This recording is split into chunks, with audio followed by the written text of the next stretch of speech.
So I have this breadth of Western medical education. So as a doctor of physical therapy, I have been like really sort of regimentally westernized in my medical training, which is great and has its place.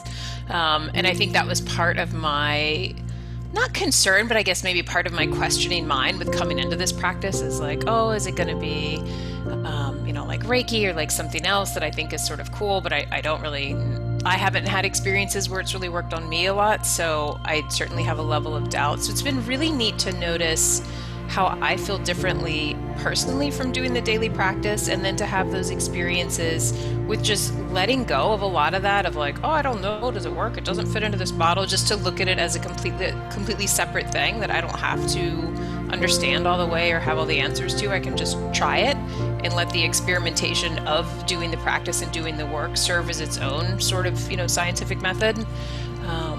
And in doing that, it's been great because then you see results and it's enabled me to really get out of my head around it and just to do it and be in it and get the benefit of it, and the people that I work with to have a benefit as well. So yeah, it's been cool. It's nice to let some of that heady stuff go.